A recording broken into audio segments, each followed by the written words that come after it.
Okay, here's just one old man in Texas saying, you ever seen those birds flocking?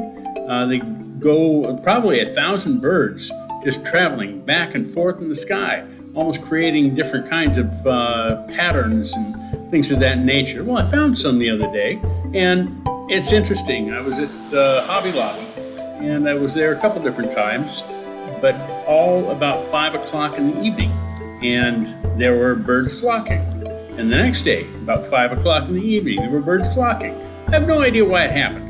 But anyway, I'm just putting this video up and we're going to see what happens with it. So enjoy it and we'll talk to you soon. One old man in Texas signing out.